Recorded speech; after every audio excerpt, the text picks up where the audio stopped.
पूरा भारत गर्मी और लू के थपेड़ों से जूझ रहा है। दिल्ली में अगले 2-3 दिनों तक इस चिलचिलाती धूप और गर्मी से राहत मिलने की कोई संभावना नहीं है, क्योंकि मौसम विभाग का अनुमान है कि 10 जून तक शहर का अधिकतम तापमान 45 डिग्री सेल्सियस रहेगा, जबकि न्यूनतम तापमान 30 डिग्री सेल्सियस के आसपास बना रहेगा।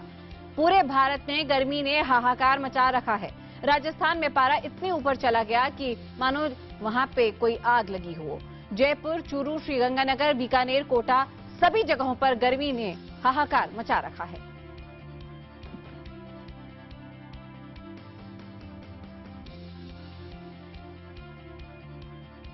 सूरज की तपिश से लोग अपने घरों में बैठने को मजबूर हैं, लेकिन घरों में भी राहत मिलती नहीं दिख रही, क्योंकि लगातार हो रही बिजली कटौती ने लोगों का जीना मुहाल कर दिया है।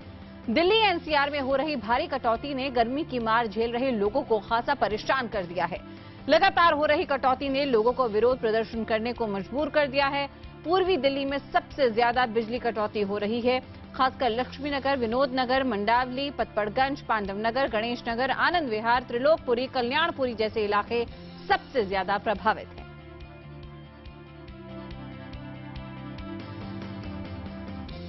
और बिजली कटौती को लेकर राजनीति भी शुरू हो गई है। आम आदमी पार्टी के नेता दिल्ली में बीजेपी अध्यक्ष और स्वास्थ्य मंत्री हर्षवर्धन के घर पहुंचे। उनका कहना है कि केंद्र में सरकार बीजेपी की है, ऐसे में दिल्ली वालों को बिजली कटौती से मुक्ति दिलाने की जिम्मेदारी भी उन्हीं की है। तो हम याद दिलाने आए थे उनको कि बिजली को लेकर पिछले 15 दिन से, खासतौर से जब से उनकी सरकार बनी है, दिल्ली में हाहाकार मचा हुआ है। दिल्ली का आम आदमी दुखी है, हर आम आदमी दुखी है कि साहब इतना संकट कभी नहीं देखा बिजली का। इतनी गर्मी दिल्ली वालों ने कभी नहीं देखी और इतनी बिजली की कमी दिल्ली वालों ने कभी नहीं देखी। तो हम उनसे रिक्वेस्ट करने आए थे कि आपकी तो पार्टी की सरकार है सेंटर में, आप व्यवस्था करिए। वहीं आम आदमी पार्टी ने इस मांग पर करारा वार किया है। उनका कहना है कि जब वो 49 दिनों की सरकार में थे तो उन्होंने क्या किया। बीजेपी का ये करारा प्रहार आम आदमी पार्टी पर। हर्षवर्धन का कहना है कि आम आदमी पार्टी के नेताओं को पास धरना प्रदर्शन के अलावा और कोई काम ही नहीं है। कांग्रेस जिसने 15 साल दिल्ली में शासन किया, उसके साथ मिलकर यहां 49 दिन सरकार चलाते हुए किसी तरह का कोई काम नहीं किया धरने प्रदर्शन के अलावा। उनसे जाकर हिसाब किताब लें, उनसे जाकर पूछें कि 49 दिन तुमने यह राज करने की बजाय, बिजली की ट्रांसमिशन लाइंस को ठीक करने की बजाय, बिजली के ट्रांसफार्मर्स के लिए मीटिंग करने की बजाय प्रदर्शन तुम क्यों करते रहे। और दिल्ली के लोग बिजली कटौती से खासे परेशान हैं। कहीं कोई सुनवाई नहीं हो रही, इसको लेकर लोग लगातार प्रदर्शन कर रहे हैं।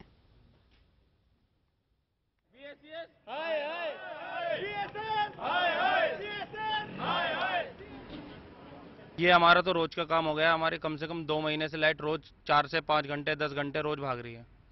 रोज फॉल्ट होता है, रोज बीएसईएस में भी चले गए, कोई हमारा एक्शन नहीं ले रहा है। छोटे छोटे बच्चे हैं और बीमार पड़े हैं, बच्चे उनको मच्छर काट रहे हैं, उनको लाइट नहीं है। यहाँ पर रोजाना का यही रोना हो गया। यहाँ पर 10-10, 12-12 घंटे लाइट जा रही है।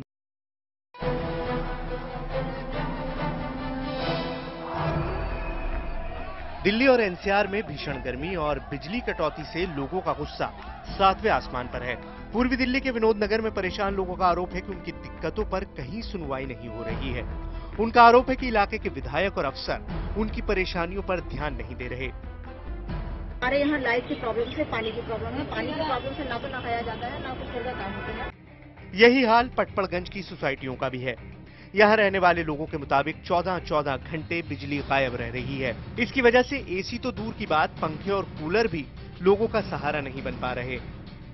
5-6 घंटे रात को लाइट गई है, बहुत बुरी हालत है। पानी भी नहीं है, लाइट भी नहीं है। 3 बजे रात में सोते हैं और फिर 9 बजे उठ के ऑफिस जाना होता है, उसमें भी दिक्कत हो जाती है। 10-11 बजे ऑफिस पहुंच रहे हैं। उधर दिल्ली से सटे गाजियाबाद का तो और भी बुरा हाल है। लोगों का आरोप है कि कई घंटे बिजली नहीं रहने की वजह से इन्वर्टर ने भी काम करना बंद कर दिया है। ना ही पढ़ाई हो पाती है, ना इन्वर्टर चार्ज रह पाता है। मम्मी को बहुत ज्यादा प्रॉब्लम होती है, ना पानी है, ना नहाने के लिए पानी है। कब तक इन्वर्टर चलेगा, कब तक हम उसको वो कर सकते हैं। पूरी रात 3-3, 4-4 घंटे हम ऐसे ही बैठ के बिताते हैं। उधर बिजली संकट को लेकर दिल्ली सरकार के मुख्य सचिव एसके श्रीवास्तव के मुताबिक 4 से 500 मेगावाट बिजली की सप्लाई नहीं हो पा रही है। उनका कहना है कि तूफान के बाद बिजली सप्लाई की व्यवस्था दुरुस्त नहीं हो पाई है, जिसकी वजह से बिजली सप्लाई में कटौती हो रही है। से जब तूफान एक आया तो 30 तारीख को उसका काफी बिजली की व्यवस्था में प्रॉब्लम हुई है, खासतौर ईस्ट दिल्ली में, वेस्ट दिल्ली में, वो सेंट्रल दिल्ली में। उधर इस पूरे मामले को लेकर सियासत भी तेज हो गई है। कांग्रेस नेताओं ने आज मुख्य सचिव से मुलाकात कर 24 घंटे का अल्टीमेटम दिया।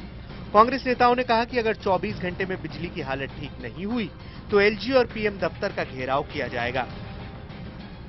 दिल्ली में पिछले कुछ साल में बिजली का इतना बुरा हाल नहीं हुआ था। परेशान करने वाली बात यह है कि सरकार लोगों को भरोसा नहीं दिला पा रही है कि बिजली की चरमराई ये व्यवस्था कब दुरुस्त हो पाएगी।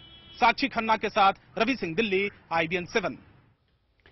और आपको बता दें, हमारी इस खास मुहिम में हमारे साथ जुड़ रहे हैं हमारे खास मेहमान। आपको बता दें, हमारे साथ स्टूडियो में मौजूद हैं पर्यावविद CK वार्ष्णेय और साथ ही में Asian Institute of Medical Sciences Faridabad के centre head doctor SN Kumar, और साथ ही में हमारे संवाददाता साक्षी खन्ना और रवि सिंह भी। रवि, सबसे पहले आपसे जानना चाहेंगे, कितना बेहाल कर दिया है गर्मी और बिजली कटौती ने? सीधे लोगों से जानने की कोशिश करेंगे। इस समय मैं कल्याण विहार हूं, जो मॉडल टाउन का इलाका है। मैडम, यहाँ पर बिजली की क्या समस्या है? यहाँ पर बिजली की बहुत ज्यादा समस्या है। टाइम बे टाइम बिजली चली जाती है, जिससे बच्चों को भी और सबको काम पे जाने वाले लोगों को भी बहुत परेशानी होती है। और उसके साथ पानी की भी बहुत समस्या है हम लोग। क्या तूफान आने के बाद ज्यादा बिजली कटौती हो रही है? हाँ, थोड़ा सा ये तो हुआ है कि जब से आंधी ये तूफान आया तो ज्यादा हो गई है। और सुबह के टाइम जाती है ज्यादातर, जबकि मोटरों चलाने का और काम का मेन काम ही उस समय होता है, सब उस समय जाती है बहुत ज्यादा। तो वैकल्पिक व्यवस्था क्या किया है? ऐसा है जी, पानी बिजली का तो जो झंझट पड़ा से पड़ा, उसके साथ जो तूफान आने के बाद जो सड़कों पे पेड़ गिर गए, अभी तक पेड़ गिरे हुए हैं और लोगों को रास्ते में जाने में दिक्कत आ रही है। इसके और विशेष रूप से गार्डन वाले जो भी है ध्यान करें सड़कों। जी, बिजली की क्या दिक्कत है? बिजली जैसे इन्होंने कहा, बिजली की प्रॉब्लम है, लेकिन इतनी नहीं जितने पहले हुआ करती थी। अब थोड़ा सुधार हुआ है। ये जो अब तूफान आया था उसे थोड़ा बहुत अब समझ नहीं जा रहा है। तूफान के बाद कितनी ज्यादा दिक्कत हुई है पहले अगर तुलना किया जाए? देखिए, लाइट कभी भी चली जाती है, कुछ पता नहीं चलता। खास करके सुबह जब पानी आता है उस टाइम लाइट नहीं होती, तो पानी की भी मुश्किल हो जाती है और लाइट की तो मुश्किल है ही है। किसी टाइम भी लाइट चली जाती है। अक्सर क्या रात के समय लाइट जाती है? ऐसा है, अगर हम पुरानी बात करें, जब डेसू थी तब तो अगर कहीं लाइट खंबे पे आग लग गई है, चली गई है, तो खंबा डाउन करके चले जाते थे मेन स्विच, और 3-3 दिन लाइट नहीं आती थी। पर अब ऐसा नहीं है। रात, हाँ, मैं कल की वाकया बताता हूँ। रात को 1 बजे 20:27 ने गुप्ता कॉलोनी के सामने खंबे में आग लगी है। बहुत ज्यादा आग लग रही थी, बहुत जबरदस्त। मैंने 100 नंबर पे फोन करा, NDPL फोन करा, हालांकि वो आधे घंटे के बाद आ गए। लोकेश जी जो इनके इंस्पेक्टर हैं, मैंने उनको फोन करा, ऐसे ऐसे आग लगी है, तो आधे घंटे के बाद आ गए। उन्होंने मुझे बताया कि आज 3 जगह आग लगी है। एक जगह उन्होंने प्रताप बाग बोला मुझे, एक ओल्ड गुप्ता कॉलोनी बोला उन्होंने। तो यहाँ पे वो आए, उन्होंने 2 घंटे के अंदर हमारी लाइट चालू कर दी। 4-4:15 बजे लाइट चालू हो गई है, और चालू होने के बाद लाइट नहीं गई है। कहीं न कहीं इस इलाके में इस तरीके की दिक्कत है, क्योंकि जब लोड पड़ता है दूसरी लाइन पर, तो दूसरी लाइन जिस पर लोड पड़ता है वो ट्रिप कर जाती है, और जिसकी वजह से उस इलाके की लाइट चली जाती है। हालांकि लोगों की शिकायत है कि तूफान आने के बाद ज्यादा यहाँ पर समस्या हो गई है। जी बिल्कुल रवि, आप बने रहिए हमारे साथ। इस बीच साक्षी वेस्ट विनोद नगर से हमारे साथ जुड़ रही हैं। साक्षी, वहां का हाल कैसा? बिल्कुल, पूर्वी दिल्ली सबसे ज्यादा प्रभावित है बिजली संकट से, और बेशक राजनीति अब इसमें गर्म हो रही हो, लेकिन सबसे ज्यादा खामियाजा आम जनता को ही भुगतना पड़ रहा है। लोगों से ही खुद बात करते हैं और जानते हैं। आंटी, आप बताइएगा कितनी दिक्कत है इलाके में और क्या क्या समस्या आ रही है? मैं विनोद नगर, वेस्ट विनोद नगर से सरोज तिवारी बोल रहा हूँ। इतने लाइट के लिए परेशानी हो रही है कि आए 5-5 घंटे 6-6 घंटे ना हमें पानी मिल रहा है, ना हमें बच्चों को मतलब परेशानी इतनी हो रही है। आजकल खसरा निकल रहा है, इतने परेशानी हो रही बच्चों के लिए। लाइट से हर चीज की परेशानी हम लोग के हो रही है। हर चीज की परेशानी। आप बताइएगा, लाइट नहीं होती है तो कितनी दिक्कत हो जाती है? किसी एक समय पे जाती है, कभी भी चली जाती है? ऐसा है, वेस्ट विनोद नगर के अंदर लाइट की बहुत प्रॉब्लम चल रही है। इसको लेके पब्लिक काफी परेशान है। लाइट 5-5, 6-6 घंटे तो आप रात को काट लेते हैं, उसके बाद अगर मौका मिलता है तो 2-3 घंटे दिन में भी काटते हैं। इससे पानी की प्रॉब्लम है। बच्चों के आजकल BA के एग्जाम चल रहे हैं, एग्जाम में उन्हें पढ़ने की प्रॉब्लम है। इस तरह प्रशासन से हमारा ये है कि आप जल्दी से जल्दी इसको समाधान, किसी भी तरह इसका समाधान निकालिए। समाधान निकालिए। क्या कभी आप लोगों ने कुछ कंप्लेंट करी है, कुछ जानकारी मिल पाती है? क्या रिस्पॉन्स होता है? मैम, कई बार हम लोगों ने BSES के दफ्तरों में कंप्लेंटें करी है। BSES की तरफ से कोई रिस्पांस नहीं है। विधायक जी यहाँ से आम आदमी पार्टी के, उनको हमने करीबन 7-8 बार फोन किया, कोई रिस्पांस नहीं है। और विधायक जी चुनाव जीतने के बाद क्षेत्र में कभी नहीं आए।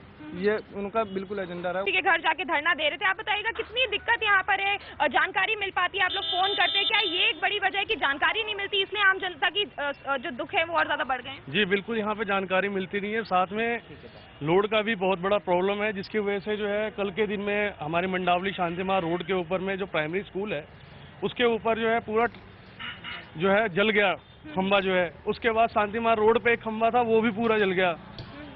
लगभग रात में जो है 2 बजे जाके लाइट आई है और ये पावर कट हो गया सीधा कम से कम 6 बजे के 7 बजे के आसपास में। ऑफिस से आते के साथ ही लाइट कट, आदमी और ज्यादा परेशान। एक तो वहाँ की टेंशन तो है ही है, साथ में यहाँ पे अलग टेंशन हो जाती है। बिल्कुल सर, आप बताइएगा क्या लगता है, आप लोग शिकायत करते हैं, कुछ समाधान निकल सकता है? क्या चाहते हैं आप लोग सरकार से, क्या अपील करते हैं? हम सरकार से कुछ अपील नहीं करते क्योंकि हम थक गए कई सालों से। बिजली की समस्या यही वही पुराना घिसा पिटा राग, परेशानी, दिक्कत। हम ये इतना चाहते हैं कि जो लोग बिचौलिए हैं, जमाखोर हैं, जो भी इसमें कमी है उनको सद्बुद्धि दें। और प्रशासन से ये चाहते हैं कि अगर लाइट कट करते हैं तो कृपया क्षेत्र के, ये नहीं कि दिल्ली को इन्फॉर्म करें, क्षेत्र के छोटे अधिकारियों से कि यहाँ 1 घंटे के लिए 2 घंटे के लिए बिजली जाएगी, हर घर को इन्फॉर्म करें। बिल्कुल, जानकारी देना बेहद अहम है, जो लोग भी चाहते हैं। सर, कितनी परेशानी आपको है, आपके घर में कितने घंटे बिजली गुल रही, रात में ज्यादा जाती है, दिन में जाती है, कोई टाइम है फिक्स? कोई फिक्स टाइम नहीं है लाइट का। अगर फिक्स टाइम हो दिन में भी और रात में भी तो कम से कम रात में बच्चे आराम से सो सकें और पेपर की तैयारी भी कर सकें। और ये इसका कोई समय नहीं होता और किसी भी टाइम कट लग जाता है और रात को सबसे ज्यादा परेशानी होती है। रात में सबसे ज्यादा परेशानी होती है, लोगों की नींद पूरी नहीं हो पा रही है। सर, आप बताइएगा कब से लाइट जाने का सिलसिला चल रहा है? पिछले साल के मुकाबले देखें या 1 आध हफ्ते से ही ये ज्यादा हुआ है? ये पिछले 1 महीने से और 1 हफ्ते के बीच में कुछ ज्यादा परेशानियां चल रही हैं, जिसके कारण हमें बहुत ज्यादा परेशानियां उठानी पड़ रही हैं। और परेशानी अगर इतनी ज्यादा हो जाएंगी तो फिर कहाँ तक कितना बंदा बर्दाश्त करेगा? बिल्कुल, तो यहाँ पर आप देख सकते हैं कि जो लोगों की परेशानी है वो बर्दाश्त के बाहर होती जा रही है। बिजली का जो संकट है वो बहुत ज्यादा होता जा रहा है। लोगों का गुस्सा इसी बात को लेकर है कि जानकारी नहीं दी जाती है। तेजस्वी, बिल्कुल, साक्षी रवि बने रही हमारे साथ, पल पल का हाल आपसे हम लगातार जानते रहेंगे। और इस बीच वार्षिक साहब, आपसे मैं जानना चाहूंगी समस्या क्या और समाधान क्या? देखिए, समस्या तो यह है कि तापमान जैसे बढ़ रहा है उसलिए हमको पानी की आवश्यकता होती है और उसके साथ में पानी बिजली का एकदम चोली दामन का साथ है।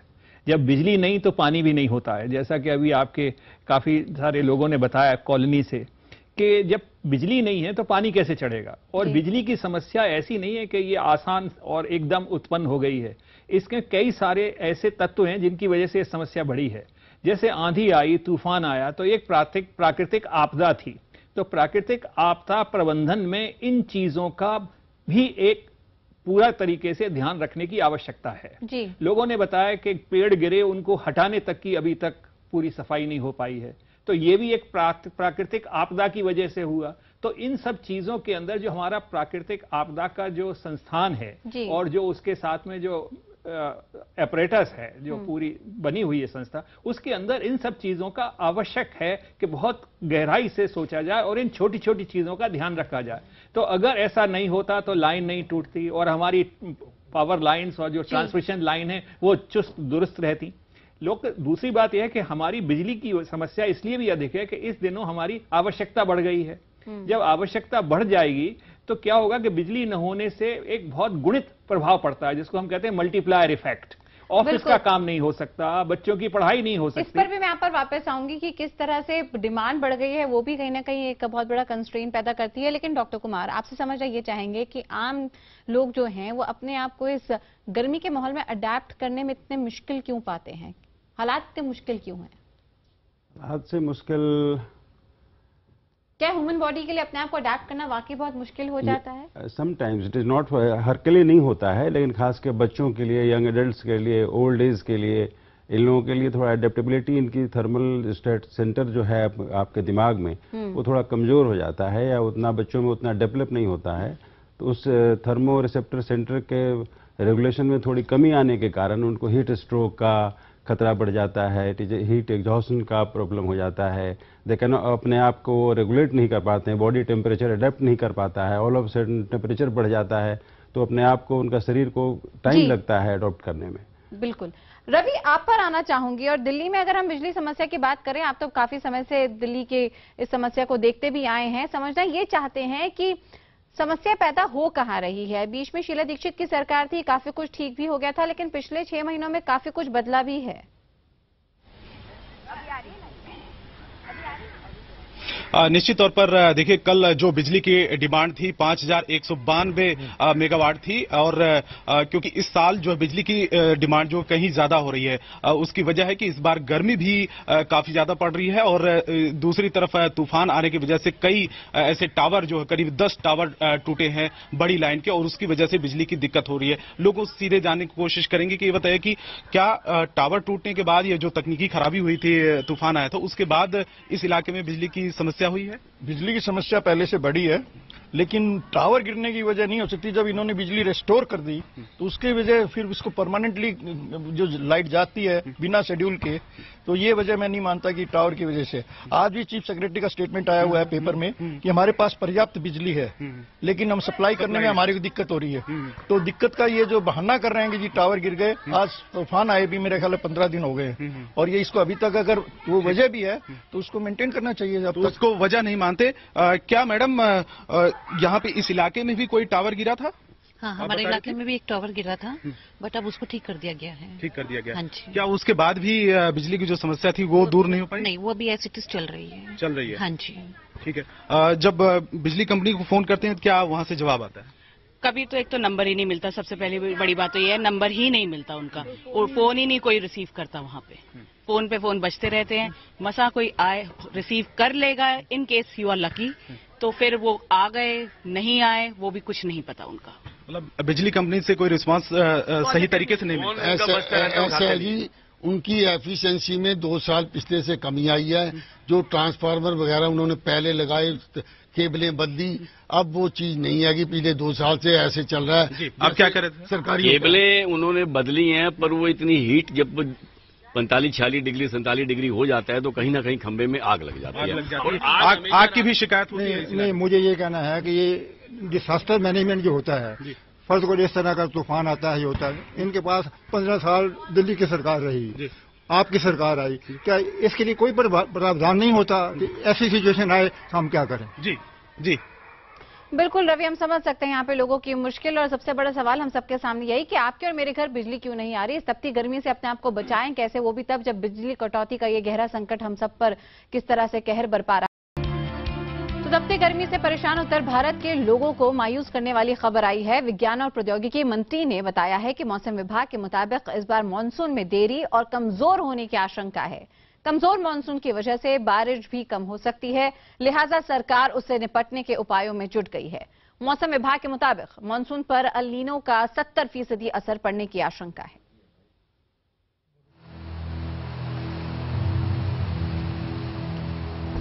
मानसून बेशक केरल पहुंच गया है, लेकिन देश के लिए मानसून इस बार अच्छी खबर लेकर नहीं आया है। विज्ञान और प्रौद्योगिकी मंत्रालय ने देश में सामान्य से कम मानसून का ऐलान किया है। मौसम विभाग के पूर्वानुमान के मुताबिक जून से सितंबर के बीच 93% बारिश होने की उम्मीद है। कमजोर मानसून से खरीफ फसल पर प्रभाव का खतरा रहता है। मक्का, धान, सोयाबीन, गन्ना, कपास की पैदावार पर असर पड़ सकता है। ऐसे में सरकार मानसून की स्थिति पर नजर बनाए हुए है।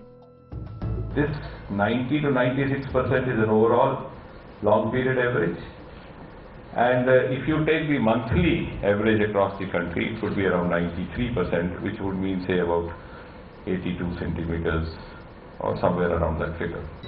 इस वक्त पूरा उत्तर भारत भीषण गर्मी से त्रस्त है। मौसम विभाग के मुताबिक इस बार उत्तर पश्चिमी भारत में कमजोर मानसून से कम बारिश की आशंका है। एक अरब सागर में एक कम वायुदाब क्षेत्र बना हुआ है 68 डिग्री ईस्ट और 13 डिग्री नॉर्थ लेटीट्यूड पर। दुर्भाग्य से ये सिस्टम थोड़ा इंटेंसिफाई होकर के उत्तर पूर्व दिशा में बढ़ने की संभावना है। मौसम विभाग के ताज़ा आंकड़ों के मुताबिक 1 से 8 जून के बीच बारिश सामान्य से 44% कम रही है। आमतौर पर मानसून दिल्ली 29 से 30 जून तक पहुंच जाता है, लेकिन अल नीनो के असर से इसमें देरी हो सकती है। बड़ा सवाल यही है कि मौसम विभाग पहले से ही सामान्य से कम मानसून का पूर्वानुमान लगा चुका है। ऐसे में क्या सरकार कमजोर मानसून के प्रभाव से निपटने के लिए तैयार है? कैमरा पर्सन शशि के साथ साक्षी खन्ना, दिल्ली, IBN 7।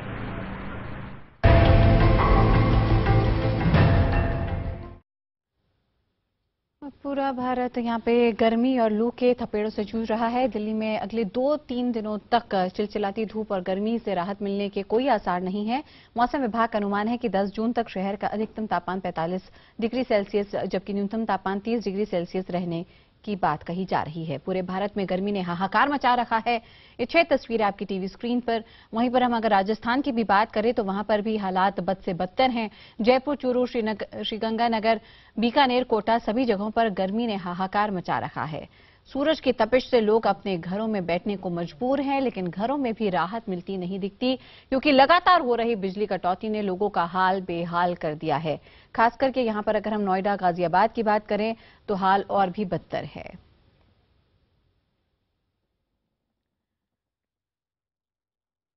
और आपको बता दें हमारे खास मेहमान के साथ साथ हमारे संवाददाता नोएडा, गाजियाबाद से जुड़ गए हैं ब्रजेश कुमार और अमित पांडे भी। अमित, पहले आप पे आना चाहेंगे। गाजियाबाद की बात करें तो बिजली तो आती ही नहीं। जी बिल्कुल तेजस्वी, यहाँ पर हम इस वक्त मौजूद हैं वसुंधरा के सेक्टर 11 इलाके में और यहाँ पर अमूमन अनशेड्यूल बिजली कटौती होती है। 6 से 8 घंटे है। कुछ रेजिडेंट्स हैं, हम इनसे जानने की कोशिश करते हैं। आप बताइए अंकल कि यहाँ पर बिजली का हाल क्या है? बिजली का हाल बहुत बुरा है। यहाँ पर बिजली कट जाती है, उससे पानी भी नहीं आ पाता, फिर पानी की बहुत समस्या हो जाती है। किस तरीके से आपकी लाइफ इफेक्ट हुई है बिजली से?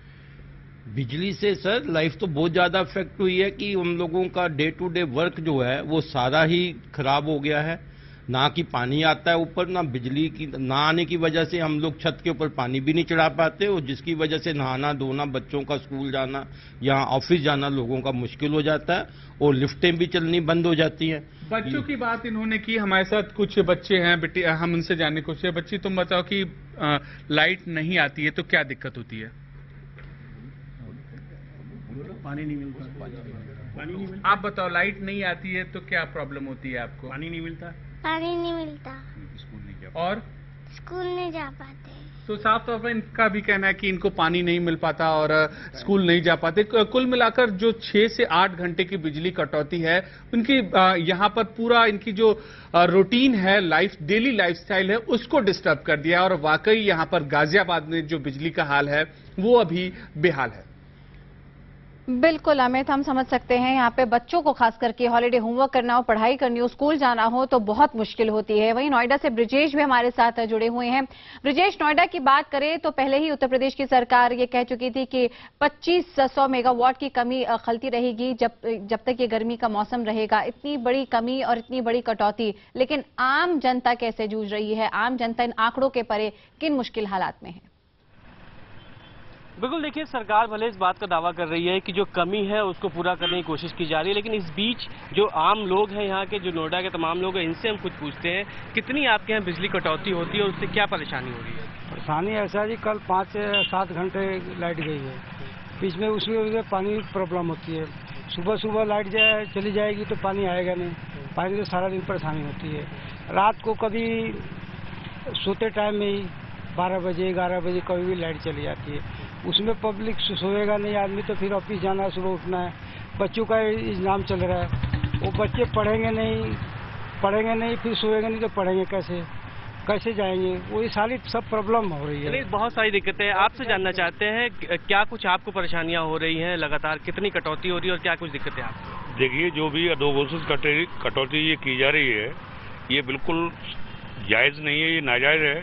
सरकार जो मुख्यमंत्री नया दिया, मतलब यूथ दिया, उसका जो रूप नजर आ रहा है व्यवस्था का, ये शासन का फेल्योर ही है और इस चीज़ को ये जनता जो बर्दाश्त कर रही है, इसकी सीमा जब टूट जाएगी तो इसका रिजल्ट अच्छा नहीं होगा सरकार के लिए भी और सबके लिए। सरकार का भी फेल्योर है। एक और शख्स है हमारे, उनसे बात करते हैं। ये बताइए, जिस हिसाब से कटौती हो रही है, गर्मी लगातार बढ़ती जा रही है, पारा लगातार चढ़ता जा रहा है, ऐसे में कितनी मुश्किलें होती हैं फिर? ये देखिए, यहाँ पे नोएडा हो या दिल्ली हो, खासकर नोएडा में, यूपी में जो स्थिति इस समय बिजली की समस्या है सुबह से लेकर शाम तक। चलिए, हम लोग तो एक बार ऑफिस चले गए, लेकिन यहाँ पे घर में अगर बच्चों को पढ़ना है, रहना है या कुछ भी करना है, घर में रहना इस समय बहुत मुश्किल है। बाहर का टेम्परेचर आप देख रहे हैं, घर के अंदर का टेम्परेचर और बाहर का टेम्परेचर दोनों को अगर मिक्स कर दिया जाए तो आदमी जाए कहाँ? तो यूपी गवर्नमेंट हर हिसाब से फेल्योर है बिजली को लेके। तो यहाँ पे बहुत ज़्यादा ही समस्या हो चुकी है कि जिससे हम सारे के सारे आम नागरिक जो हैं वो त्रस्त है इस समय। मतलब इसके बारे में अगर कुछ कहा जाए, जितना कहा जाए वो कम है इस यूपी गवर्नमेंट के लिए। इस समय आदमी पका पड़ा है, मतलब क्रोध से, मतलब ये जो सूरज की अग्नि इस समय दिख रही है, हर आदमी के दिल के अंदर ये अग्नि जल रही है इस समय। बिल्कुल गुस्सा साफ आप देख सकते हैं कि हिसाब से लोग गुस्से में साफ कह रहे हैं कि जिस हिसाब से कटौती हो रही है, बहुत सारी परेशानियां, बहुत मुश्किलें इनको हो रही है, और ये गुस्सा अगर फूट गया तो जाहिर सी बात है बहुत मुश्किलें, बहुत कुछ मुश्किलें हो सकती हैं। बिल्कुल ब्रजेश, हम समझ सकते हैं यहाँ पे लोगों का ये गुस्सा भी। वाशनी जी, मैं आपसे समझना चाहूंगी, कब तक हम ये सुनते रहेंगे ट्रांसफार्मर यहाँ पे जल गया, या फिर सप्लाई साइड और डिमांड साइड में कंस्ट्रेंट्स हैं? ये सब छोड़िए, आम जनता ये समझना चाहती है कि सालों से हम यही सवाल क्यों सुनते रहेंगे, कब हमारी ये कमी पूरी हो पाएगी? देखिए, बिजली का उत्पादन हमको बहुत बढ़ाना है, और उसके साथ साथ जो अपनी ट्रांसमिशन लाइन है उनको बहुत ही चुस्त दुरुस्त रखना है। ये एक बहुत ही आवश्यक सेवा हो गई है, क्योंकि इससे हमारे हर काम जुड़े हुए हैं। लेकिन इतने सालों में अब तक कुछ हो क्यों नहीं पाया? देखिए, ये आज इस साल के गर्मी के मौसम की समस्या नहीं है, हर साल यही बातें, हर साल वही मुद्दे, हर साल वही बहाने। बिल्कुल आपका कहना ठीक है। अगर आप देखें थोड़ा सा इसको गहराई में, तो आपको मालूम होगा कि कोयले का खदान हमारे यहाँ पे बहुत समस्या हो गई है, और कोयले की कमी की वजह से जो आपूर्ति होनी चाहिए बिजली जनरेशन कंपनियों के लिए, उसकी कमी है। लेकिन दूसरी बात यह है कि तो हमारे यहाँ गैस की कमी है, और सारा ईंधन हम बाहर से मंगाते हैं अधिकतर। अभी एक दिन पहले पावर मिनिस्टर तो कहते हैं कि सरप्लस में है बिजली, डिस्ट्रीब्यूशन में कमी है, सबके अपने बहाने हैं। जी हाँ, देखिए, डिस्ट्रीब्यूशन में अगर कमी है तो उसकी प्रॉब्लम यह है कि हमने ट्रांसमिशन लाइन्स हमारी पुरानी है, और जो उसका सिस्टम है वो स्मार्ट नहीं है। तो आजकल स्मार्ट ट्रांसमिशन लाइन्स होनी चाहिए, क्योंकि बिजली से हमारा हर काम जुड़ा हुआ है, और इसकी वजह से क्या होता है कि बीमारी भी बढ़ती है, क्योंकि जब पानी नहीं आएगा तो हम घटिया क्वालिटी का पानी पिएंगे, और जो बिजली आ भी रही है उसकी क्वालिटी भी बहुत घटिया है। आप देखिए, पंखा जब चलता है, जहां बिजली जब भी आती है तो उसकी रफ्तार बहुत कम होती है। तो इस सब से जो इलेक्ट्रॉनिक इक्विपमेंट है उसके ऊपर भी काफी प्रभाव पड़ता है। सारा काम हमारा कंप्यूटर से हो गया है, तो जब बत्ती नहीं आएगी तो कंप्यूटर नहीं चलेगा, कंप्यूटर नहीं चलेगा तो मैं रेलवे रिजर्वेशन नहीं करा पाऊंगा। तो इन सब समस्याओं के साथ में जो आम आदमी की जिंदगी है वो बहुत बदहाल हो गई। हमारे तमाम आधुनिक उपकरण हैं, कंप्यूटराइज्ड हो गया होगा हमारा घर, लेकिन जो ट्रांसमिशन की लाइनें हैं वो अभी भी डिजिटलाइज या उनका कंप्यूटरीकरण नहीं हो पा रहा है। अभी भी हम कौन से जमाने में, इस पर मैं आपसे बात करूंगी जरूर। लेकिन डॉक्टर कुमार, आम आदमी, खासकर के बच्चों के लिए, बूढ़ों के लिए बताइए कि हमने अडेप्टेबिलिटी की बात की थी थोड़ी देर पहले, लेकिन अभी आप हमें ये समझाइए कि इस गर्मी के मौसम में हम अपने आप को कैसे बचाए रख सकते हैं, ताकि हीट स्ट्रोक या जो छोटे बच्चे लू की चपेट में आते हैं वो कम से कम इस मुश्किल का सामना ना करें। सबसे पहले तो छोटे बच्चे या बुजुर्गों में आपको पहले बताया कि दिमाग के अंदर जो तापमान रेगुलेटरी फंक्शन है, जो सेंटर है जो उसको कंट्रोल करता है, वो उतना विकसित या थोड़ा कमजोर होता है। तो कोशिश करें कि 12 से 3 के बीच में दोपहर में बाहर न जाएं, धूप से बचें, ढीले कपड़े पहने, ऐसे कपड़े पहने जिससे जो ब्रीथ करे, जिससे हवा आदान प्रदान हवा का हो सके। हाइड्रेशन अच्छा रखें, हाइड्रेशन का मतलब पानी खूब ज़्यादा से ज़्यादा पिएं, फ्रूट जूसेस वगैरह पिएं, इलेक्ट्रोलाइट, सोडियम, पोटेशियम जो रहित द्रव्य पदार्थ है उसका सेवन करें, जिससे बॉडी में जो हमारे इलेक्ट्रोलाइट्स है उसकी कमी नहीं हो। इसकी कमी होने से खासकर बच्चों और बुजुर्गों में बहुत परेशानी हो जाती है, और हीट स्ट्रोक का खतरा बहुत ज़्यादा बढ़ जाता है, जो जानलेवा भी हो सकता है। बिल्कुल डॉक्टर कुमार, हम समझ सकते हैं यहाँ पे कि किस तरह से हम इस भीषण गर्मी से कम अपने आप को बचा सकें, तरल पदार्थों का ज्यादा से ज्यादा इस्तेमाल करें, लेकिन ये एक शाश्वत मुद्दा। और वाशनी साहब, इसी के साथ मेरे मन में एक ख्याल ये आता है कि आपको लगता नहीं है कि 65 साल आजादी के बीत जाने के बाद बिजली जैसी जो चीज है वो बेसिक एम्यूनिटीज में आता है, इसका विकास से कोई लेना देना नहीं है, लेकिन हम वो जो मूलभूत जरूरत है आम जनता की उसको भी अभी पूरा नहीं कर पा रहे हैं। बिल्कुल आपका कहना सच है कि जो आम जनता की मूलभूत आवश्यकता है, जैसे बिजली और पानी, इसकी दिक्कत तो हमको समझिए कि क्रॉनिक तरीके से हो गई है। सारे टाइम इसके बारे में चर्चा होती है और सारे टाइम लोगों को इससे सफ़र करना पड़ता है। ये क्यों नहीं हो पा रहा है? इसके अंदर नीतिगत और इसके अंदर बहुत चुस्ती की जरूरत है, और नीतियों को भी बहुत बदलने की आवश्यकता है। ये ज्यादा दिन नहीं चल सकता है कि जैसे जैसे हमारा जीवन, ज्यादा दिन ये नहीं चल सकता, और शायद इसका आभास यहाँ पे ऊर्जा मंत्री को हो गया है, क्योंकि इस वक्त की बड़ी खबर आपको बता दें, बिजली समस्या को लेकर ऊर्जा मंत्री पीयूष गोयल ने इमरजेंसी मीटिंग बुलाई है। आप देख रहे हैं किस तरह से बेहाल है पूरा उत्तर भारत इस भीषण गर्मी से, जिसके चलते पीयूष गोयल ऊर्जा मंत्री ने यहाँ पे आपात बैठक बुलाई है। शायद यहाँ पे वॉरफुट पर कोई ऐसे कदम उठाए जा सके जिससे कि यहाँ पर लोगों को कुछ राहत मिल सके इस बिजली कटौती और भीषण गर्मी से। 10 बजे होगी ये बैठक। इस वक्त का ताजा अपडेट हम आपको दे रहे हैं। ऊर्जा मंत्री पीयूष गोयल ने ये बैठक बुलाई है, इमरजेंसी मीटिंग बुलाई है। इस खबर पर ज्यादा जानकारी दे रहे हैं हमारे वरिष्ठ सहयोगी विक्रांत यादव। विक्रांत, और क्या खबर आपके पास? देखिए, जिस तरीके का बिजली संकट दिल्ली में इस बार देखने को मिला है, वैसा पहले कभी भी नहीं था। पिछले कई सालों में ऐसा संकट नहीं देखने को मिला था और ऊर्जा मंत्री इस बात को लेकर लगातार उन पर सवाल भी उठ रहे थे और चिंतित थे दिल्ली की स्थिति को लेकर। यही कारण है कि क्योंकि दिल्ली में इस समय किसी पार्टी की सरकार नहीं है, उपराज्यपाल सरकार देख रहे हैं, तो उपराज्यपाल और बिजली विभाग के वरिष्ठ अधिकारियों को एक इमरजेंसी मीटिंग के लिए बुलाया गया है 10 बजे के लिए। 10 बजे मीटिंग है और इस संकट से निकलने के तात्कालिक उपायों पर इसमें चर्चा की जाएगी। किस तरीके से तात्कालिक राहत दिल्ली वासियों को दी जा सकती है। कम से कम जो टेम्परेरी साधन है, टेम्परेरी उपाय हैं, उन पर इस पर चर्चा की जाएगी। बिल्कुल विक्रांत, तमाम जानकारी के लिए आपका बहुत बहुत शुक्रिया। और इस वक्त सीधे रुक करते हैं हम गाजियाबाद का, जहां पे अमित हमारे सहयोगी लगातार वहां के लोगों का हाल जानने की कोशिश कर रहे हैं। अमित, यहाँ पे खास करके अगर हम घर में महिलाओं की, गृहिणियों की बात करें, उनको पूरे दिन घर का शेड्यूल मैनेज करना है और जब ये नहीं पता होता कि बिजली कटनी कब है, तो कई जरूरी काम होते हैं घर के जो पूरे नहीं हो पाते। जी बिल्कुल तेजस्वी, यहाँ पर जो महिलाएं हैं उनको भी काफी दिक्कतों का सामना करना पड़ रहा है और हमारे साथ यहाँ पर कुछ महिलाएं मौजूद हैं, हम उनसे जानने की कोशिश करते हैं। आंटी, आप बताइए कि किस तरीके की दिक्कत का आपको सामना करना पड़ता है? दिक्कत बहुत है, लाइट तो बहुत ज्यादा जाती है और लाइट की वजह से पानी भी नहीं मिलता है और जो पानी है वो भी बहुत खारा आ रहा है। यहाँ पर गंगा वाटर बहुत कम टाइम में आता है, तो हर चीज में दिक्कत आती है। पानी कहीं भी भरी है तो वो साड़ सा हो जाता है, नहाने धोने में भी। कुल कितने घंटे जो बिजली है वो जाती है? बिजली तो मुश्किल से मुझे लगता है कि 8 घंटे 10 घंटे से ज्यादा आती नहीं है। 8 घंटे या 10 घंटे आती है, उसके अलावा कटौती होती है। बाकी लोगों को परेशानी, गर्मी तो आप सभी जानते हैं, इतनी ज्यादा गर्मी है तो प्रॉब्लम तो होनी ही है। भीषण गर्मी और बहुत ज्यादा बिजली कटौती है। हमारे साथ एक और महिला, हम उनसे जानने की कोशिश करते हैं। आप बताइए कि आपकी लाइफ किस तरीके से अफेक्टेड हुई है बिजली कटौती से? खासतौर से जैसे अभी बच्चों छुट्टियां चल रही हैं तो बच्चों के साथ और ज्यादा दिक्कतें का सामना करना पड़ रहा है। लाइट 10-10, 11-11 घंटे लगातार नहीं आ रही है। पानी भी गंदा, बहुत सप्लाई जो हो रही है वो कम हो रही है, पानी गंदा भी आ रहा है, जिसकी वजह से हम लोग को मतलब पानी आरओ भी बहुत जल्दी चोक हो जा रहे हैं और बहुत ज्यादा मतलब दिक्कत है नहाने धोने के पानी में भी। तो साफ तौर पर बिजली का असर है, बिजली का असर से पानी के ऊपर असर पड़ता है और पानी की वजह से पूरी की पूरी जो इनकी दिनचर्या है वो प्रभावित हो गई है। और 8 से 10 घंटे की जो ये अब कटौती की बात कर रहे हैं, वाकई इन्होंने यहाँ पर जीना, यहाँ पर उनका माहौल कर दिया। और लोग हैं हमारे साथ, हम उनसे जानने की कोशिश करते हैं। हमारे साथ यहाँ पर RWA के कुछ लोग हैं, हम उनसे जानने की कोशिश करते हैं। अंकल, आप बताइए कि बिजली की कंडीशन, आप जब से आए हैं यहाँ पर करीब 5-6 साल से रह रहे हैं, डिटोरिएट हुई है कि वैसी है कि अच्छी हो रही है? मैं RWA फेडरेशन का भी प्रतिनिधि हूँ यहाँ पर, बिजली की, और मैं एक रिटायर्ड इलेक्ट्रिकल इंजीनियर हूँ और अपने सर्विस के दौरान मैंने वाटर सप्लाई और इलेक्ट्रिसिटी पे काफ़ी ध्यान दिया है। मैं यहाँ की वसुंधरा की सबसे बड़ी समस्या ये है कि बिजली और पानी के जो दोनों विभाग हैं उनमें आपस में बिल्कुल भी तालमेल नहीं है। जब बिजली आ रही होती है तो पानी नहीं होता है, जब पानी होता है तो बिजली नहीं होती है।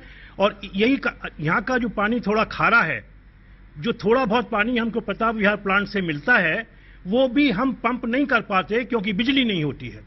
तो ये बताइए कि आप इतने समय से रह रहे हैं, करीब 5-7 साल से, बिजली की जो कंडीशन है वो सुधरी है, वैसी ही है या अच्छी हुई है? हर साल एश्योरेंसेस दिए जाते हैं, आश्वासन दिए जाते हैं कि अगली गर्मी हमारी अच्छी बीतेगी, लेकिन मैं यहाँ पे करीब 13 साल से रह रहा हूँ, हर साल दिन प्रतिदिन ये खराब ही होती जा रही है और ये लोग सुधार नहीं पा रहे हैं। कारण इनके बहुत कुछ है, वो अब इनका बहुत बड़ा ये कमेंट इन्होंने कहा है, बहुत बड़ा इन्होंने कमेंट कहा है कि ये एक जो बिजली की स्थिति है वो सुधर नहीं रही है, वो डिटोरिएट होती जा रही है। ये हमारी व्यवस्था के ऊपर एक बहुत बड़ा सवाल है और जाहिर सी बात है, जब एक रिटायर्ड इलेक्ट्रिकल इंजीनियर ये बात कह रहे हैं तो जाहिर सी बात है कि आम जनता के समझ में बिजली की कंडीशन क्या होगी और वाकई अब बहुत कुछ करने की जरूरत है। और सबसे बड़ी समस्या ये है कि इस समस्या को लेकर हम जाएं कहां? नोएडा चलते हैं। ब्रिजेश, समस्या को लेकर जाएं कहां, तो यहाँ पे यूपीसीसीएल ने एक नंबर जारी किया 561695, जहां पर आप एसएमएस करिए और अगर आपका कोई भी मीटर संबंधित या फिर बिजली कटौती संबंधित कोई भी प्रॉब्लम है तो वहां पर एसएमएस करके शिकायत दर्ज करिए। लेकिन मैं आपसे जानना चाहती हूँ, आपके पीछे जितने भी लोग नोएडा में मौजूद हैं, क्या कभी भी उनको इस सेवा का लाभ मिल पाया है? क्या कभी भी वो किसी भी अधिकारी से मिल पाए या अपनी समस्या उनके सामने रख पाए? अब बिल्कुल सीधा नहीं लोग से हम पूछते हैं। ये बताइए, सरकार ने, बिजली विभाग ने एक नंबर जारी किया है जिसमें अगर बिजली कटौती होती है तो आप बता सकते हैं। मोटे तौर पे जब बिजली कटौती होती है तो आप अधिकारियों के पास जाते हैं, उनसे पूछते हैं, क्या जवाब मिलता है? संतोषजनक होते हैं वहाँ से आपको? अब संतोषजनक जवाब आज तक तो सरकार की तरफ से क्या, सरकार के किसी नुमाइंदगी की तरफ से आज तक नहीं मिला है। अब आप कल का देखिए, कल रात में इतनी देर तक बिजली गई है कि आदमी अगर ऑफिस से आता है, बच्चे अगर कहीं से आ रहे हैं तो सोना, बैठना, उठना और घर के अंदर रहना ये तो मुहाल हो ही चुका है। अगर आप इन सबों से तंग आकर बाहर आते हैं तो जाएंगे कहाँ? बाहर का टेम्परेचर और घर के अंदर का टेम्परेचर, दोनों में कोई अंतर नहीं है। खासकर अगर बाहर देखा जाए तो जिस तरीके से 47-48 डिग्री पे आज के डेट में घूम रहे, उसी हिसाब से जिस तरीके से बिजली कटौती है इस समय, आप ये समझ लीजिए कि हर सेक्टर वासी या हर नोएडा वासी, अगर मेरे हिसाब से कहा जाए, अगर देखा जाए तो सारे नागरिक भरे पड़े।